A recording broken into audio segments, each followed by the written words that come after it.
Retomando aqui a Sabatina TV Guará Rádio Universidade, que está sendo transmitida em TV aberta pelo canal 23, canal 21 para quem tem assinatura da TVN e canal 23 também para quem é assinante da NET. Também somos transmitidos pela TV Guanaré de Caxias e pelo Facebook.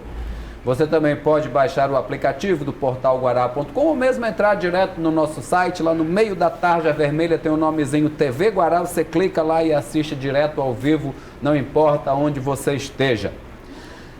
Hoje recebemos a candidata ao Senado, Elisiane Gama, e Marcos Saldanha estava com a palavra. Candidata, houve um momento que se esperou a sua definição na eleição anterior para o governo, se a senhora sairia candidata ou apoiaria, por exemplo, o Flávio Dino, e a senhora ali apoiou, né, o governador Flávio Dino naquela eleição, mas já caminha com ele já há algum tempo. E a minha pergunta é exatamente isso. Esse arco de aliança posto agora, nesse momento, contém o PT também. Mas como é que a senhora está alinhada nesse grupo? Como é que a senhora se vê nesse grupo? E principalmente, como a senhora percebe que está sendo vista pelos outros partidos? São dois candidatos que o grupo apresenta, né? Isso. E aí, claro que a intenção são os dois. Mas como é que a sua percepção em relação à sua presença nesse grupo? O governador Flávio Dino, ele é um candidato, Saldanha, de vários partidos, né? Você tem do PT ao DEM, né, no seu arco de aliança, passando por vários outros partidos, dentre eles o meu partido, que é o PPS. Cada um desses partidos tem um pensamento diferenciado, uma carga ideológica diferenciada e uma atuação diferenciada em nível nacional. Aqui no Maranhão, todos nós nos unimos, que foi em torno de um objetivo: fazer com que o Maranhão continue nessa trilha de crescimento e de reconstrução, que é o que o Flávio Dino realmente tem feito no Maranhão. Então, esse é o objetivo maior. Quando você tem um objetivo que está acima das questões ideológicas, você se une para isso. Não daria em nenhum minuto para se pensar diferente disso. Naturalmente, nós temos dois candidatos ao Senado. Você fez uma citação do PT, que tem historicamente uma linha de oposição entre PT e PPS, que é o meu partido, mas aqui no Maranhão o PT, por exemplo, cedeu tempo de televisão para o nosso programa de televisão, apoiou do ponto de vista a nossa entrada na chapa como candidata ao Senado, não dá o apoio político, não é, de pedir votos, e fica uma decisão interna do partido, mas o gesto dele de flexibilizar e permitir com que a gente possa estar no tempo de televisão dentro desse projeto também é uma visão superior. É um olhar que está para além de uma questão meramente partidária, ou seja, é um olhar que está para o Maranhão. Eu me sinto hoje absolutamente confortável dentro dessa aliança, né? A própria liderança do PT, todos eles, não é, do presidente estadual ao municipal, dos parlamentares do PT, todos eles eu me dou absolutamente bem. Aliás, não me dou bem apenas no Maranhão. Em Brasília eu tenho uma relação próxima com todos os principais membros do partido que estão junto conosco em várias causas dentro do Congresso Nacional. Então, não há, na verdade, nenhum tipo de divergência do ponto de vista de embate. Naturalmente que aqui e acolá alguém que possa pensar diferente, mas nós aqui estamos unidos num projeto que é a reeleição do governador Flávio Dino ao lado do nosso outro companheiro de chapa, que é o Everton Rocha, e com o governador Flávio Dino trabalharmos. Eu não tenho nenhuma dúvida que essa aliança ela está sendo apresentada para o estado do Maranhão e está sendo confirmada. A gente vê isso claramente em todas as pesquisas apresentadas, não é? Na pesquisa de hoje que foi apresentada na Dataílha, do Ibope eu ainda não vi muito bem, mas em todas elas nós estamos realmente nos posicionando em primeiro lugar, porque o Maranhão está aprovando, o Maranhão de fato mostrou que essa aliança é uma aliança que está dando certo. O governador Flávio Dino com mais de 60% nas principais pesquisas. Então a gente está no caminho certo e eu estou absolutamente feliz e tranquila quanto a essa aliança. Candidata, nos últimos dias, até porque nós já estamos entrando nas últimas semanas de campanha, o tom começou a subir. O candidato Alexandre Almeida, que amanhã estará conosco aqui, soltou umas coisas falando dos processos que o senador e candidato à reeleição Edson Lobão enfrenta. E, segundo denúncia do próprio candidato, ele disse que recebeu ameaças do Lobão Filho, que é o candidato a suplente do próprio pai. E o clima ficou ruim. E a senhora, que é uma deputada de terceiro mandato, duas de estadual, uma de federal, mas é uma candidata que fez a sua história e está concorrendo com 2 ex-governadores, com um deputado de 7 mandatos, se eu não me engano, filho de um ex-presidente. Essa pressão, e a senhora está sempre divulgando fake news que a senhora sofre com elas, como é que é essa pressão com a senhora, embora a senhora esteja junto do grupo do governador, que é uma guarida, mas essa pressão lhe incomoda? A senhora já sofreu ameaças ainda que veladas? Olha, eu fiz ontem, Geraldo, um registro na Polícia Federal, mais uma vez, em relação a vários fake news que foram colocados na imprensa de uma forma quase que geral, não é? Em todo o estado do Maranhão. É como uma flecha que você lança, não é? Você joga ali uma mentira na internet, em fração de segundos vai para todo o estado do Maranhão, nos grupos de WhatsApp, Facebook, Instagram, enfim, nas principais redes sociais. Então isso é algo devastador.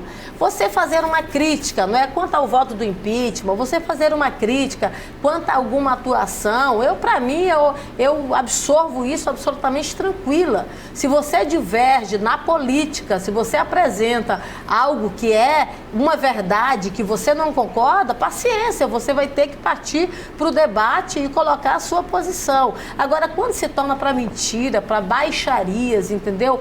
Para atingir a sua vida e, ao mesmo tempo, a vida pessoal e a vida familiar, aí é algo que realmente sai do controle e que não pode, em hipótese nenhuma, ser admitida. Então, eu vi várias mentiras, montagens sendo colocadas nos últimos dias em relação ao meu nome, em relação à minha vida, à minha família, ameaças de que estariam desconstruindo a minha vida pessoal, a vida da minha família, dos meus pais, do meu marido, dos meus filhos. Então, é algo que mexe muito com você e que você tem que pedir a graça de Deus e a proteção divina, não é? Para você realmente ter muito controle e continuar com a serenidade que lhe é peculiar. Eu acho que esse é um jogo muito ruim, um jogo muito baixo. Agora, o jogo da política, de você fazer o debate, divergir, apresentar, de repente você não concorda com a atuação de um determinado candidato, apresente, diga que você não gosta.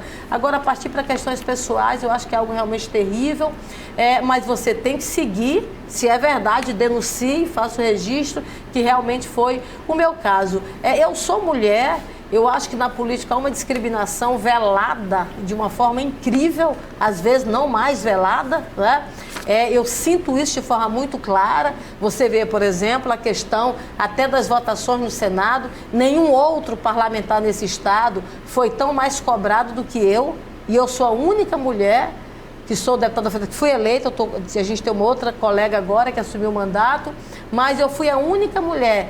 Você pode fazer uma pesquisa na internet se qualquer um outro parlamentar teve a cobrança em pelo menos 10% do que eu obtive. Então, parece às vezes uma coisa muito por eu ser mulher, parecer algo realmente mais frágil, enfim.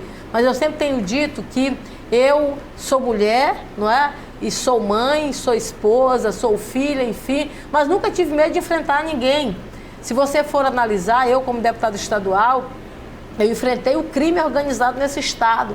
Eu enfrentei pedófilo, eu enfrentei agressores, eu enfrentei o crime organizado. Apresentei uma CPI de combate ao narcotráfico. Infelizmente, a CPI não foi aprovada. Eu fui ameaçada de morte. Eu passei em alguns momentos da minha vida andando 24 horas com proteção policial pela ameaça que eu recebi. Então, assim, eu não tenho medo disso. Isso aí é uma coisa que não mexe comigo do ponto de vista do medo, do enfrentamento. Eu vou fazer um enfrentamento onde quer que seja, para evitar que, por exemplo, a minha família seja exposta. Se quiser fazer ou agredir a minha, Lisiane, enquanto parlamentar, enquanto política, que faça. Agora, agredir a minha família, agredir as pessoas que eu mais amo, que são inocentes, que são pessoas sérias, isso pode ter certeza que eu não vou aceitar. Eu vou na justiça, eu vou buscar o que for necessário para exatamente não permitir que o meu amparo, que a minha retaguarda, que a minha casa, que a minha família realmente possa ser exposta. Se eu não me engano, candidata, só para concluir, a senhora inclusive teve uma audiência com o Cunha, uma audiência não, um depoimento dele ali nos primeiros momentos. A senhora foi uma das primeiras a observar a questão do sigilo, alguma coisa de investigação, quando não se falava ainda, na verdade, né? Exatamente, Saldani. Eu fui a primeira deputada federal do Brasil a fazer uma representação contra o Eduardo Cunha na Procuradoria-Geral da República, na PGR. Nem mesmo alguns colegas do PT assinaram aquela minha representação. Está lá registrada. Pode ir lá fazer o levantamento. Então, eu fui a primeira deputada a fazer isso. Quem convocou o Eduardo Cunha para a CPI da Petrobras, que depois trouxe a sua cassação, fui eu. Eu fui autora desse pedido dele. Exatamente. Quem fez todo o questionamento, a primeira parlamentar da audiência da Câmara dos Deputados, que fez o enfrentamento do Eduardo Cunha, fui eu. Nenhum outro parlamentar parecia ali uma conversa entre amigos, não é? Quem partiu para o enfrentamento fui eu. Então, assim, se você vê a minha atuação na comissão, na CPI da Petrobras, que foi uma CPI que trabalhou para descobrir um rombo bilionário de 100 bilhões de reais na Petrobras, que foi a CPI que constatou um rombo de 6 bilhões de reais, de 100 no desfalque, de 6 na propinagem, foi essa CPI. E foi um trabalho que, se você for ver, a maioria absoluta dos requerimentos, desde a investigação da Kroll, que foi uma empresa colocada pelo Cunha ali, quem fez, na verdade, fui eu. Então, assim, todo esse trabalho, quem fez, eu, como uma das parlamentares, membro da CPI da Petrobras, e que, por isso, acabou tendo uma repercussão de fato muito grande. Então, a minha atuação está aí. Uma das coisas que eu sempre peço para o eleitor é que você me ajuda muito quando você investiga a minha vida. Eu quero que você analise a vida de Elisiane Gama, não a vida das pessoas que estão ao meu redor. Analise a minha vida, procure saber como é que foi a minha atuação, como é que foi a minha vida dentro do Congresso Nacional. Você, ao fazer essa avaliação, não tem nenhuma dúvida que você vai votar no 232, em Elisiane. A senhora acha certo ou errado trazer à tona os processos que cada candidato enfrenta? Não, eu acho que essas são coisas que são patentes, entendeu? Estão aí públicas. Não é qualquer processo. Até porque a senhora deixa bem claro na sua campanha que a senhora é ficha limpa. Eu sou ficha limpa, isso me orgulha muito, aliás, isso deveria ser uma obrigação de qualquer um outro representante, não é? E infelizmente não é. A gente tem, por exemplo, na Câmara dos Deputados, 513 deputados federais, 300 foram citados na Operação Lava Jato. Então, assim, é a obrigação de todo mundo, Mas eu tenho 12 anos de vida pública, Geraldo. E nos meus 12 anos de vida pública não existe nenhum sequer questionamento acerca da minha vida, da minha probidade, da minha atuação. Então, isso, na verdade, é que o eleitor tem que olhar. Entendeu? É esse posicionamento que realmente você tem que prestar conta com o eleitor. Eu acho que o Brasil evoluiu muito na lei da transparência. Quando você pega, por exemplo, a minha atuação enquanto deputada federal e vê que eu fui uma das deputadas federais que menos gastei dinheiro da verba de gabinete entre os parlamentares da Câmara dos Deputados, que está lá no portal da transparência. Quer dizer, é uma das deputadas que teve mais presença no plenário da Câmara, que estive mais presente em todas as comissões. Então, é isso que a gente tem que analisar, entendeu? Quer dizer, quando você faz uma avaliação da sua vida pública, aí você realmente chega a uma determinada conclusão. Faz parte do processo eleitoral e, ao mesmo tempo, também é uma forma de você prestar conta com o seu eleitor. Candidata, essa me parece uma eleição bem diferente, né? Você tem uma eleição mais curta, com uma pré-eleição ali que começou um pouquinho antes, que senão não se faria, embora não se pudesse fazer campanha, mas não se faria discussão nenhuma. Menos dinheiro, financiamento público, fake news é um fato, é uma novidade aí da internet muito forte nessas eleições, tanto que o TSE falou que esse seria o maior inimigo das eleições. E para o Senado, uma eleição assim, que muitos estão indecisos ou ainda não sabem, quase metade do eleitorado. Que avaliação, além disso, a senhora faz desse processo eleitoral que estamos vivendo? Sobre a questão do fake news, é uma realidade, não é? Esse é um desafio muito grande. Aliás, o Brasil precisa investir muito em tecnologia. Nós temos, por exemplo, Brasília inovou com a criação de uma delegacia para fazer o combate ao crime cibernético. Você não consegue combater sem tecnologia. E isso realmente há uma necessidade hoje premente no Brasil. Ao mesmo tempo também, aí você tem, por exemplo, uma informação mentirosa que corre de uma forma muito imediata. Mas eu queria fazer aqui uma justiça. Eu acho que a magistratura brasileira, ela ficou muito atenta agora para esse processo eleitoral. Por exemplo, todos os fake news que foram soltos aí, né, em relação ao meu nome, que a gente tem entrado na justiça, com poucas horas a gente consegue retirar do ar. Então, infelizmente, às vezes você leva 5 horas para retirar em 5 horas, meu irmão, já foi para o Maranhão inteiro, né? Então, não é tão simples, a repercussão negativa ainda é muito ruim, mas ao mesmo tempo a justiça, eu acho que ela tem evoluído, foi feita uma força-tarefa envolvendo vários órgãos, né? Polícia Federal, Ministério Público Federal, Justiça Eleitoral como um todo, no sentido de coibir esse tipo de prática. Então, isso realmente evoluiu nesse sentido, do ponto de vista da conscientização, não é? Então, são problemas que são apresentados e que você tem que vacinar a partir da busca, a partir do princípio da justiça. Mas você fez uma segunda intervenção nessa mesma linha? Menos tempo, né? Assim, quando você fala do financiamento público, o financiamento público, Saldanha, para mim foi algo importante. Eu acho que a gente evoluiu. O volume foi muito alto do ponto de vista financeiro, não é? Que foi distribuído, eu acho que deveria ter havido um critério melhor de distribuição partidária.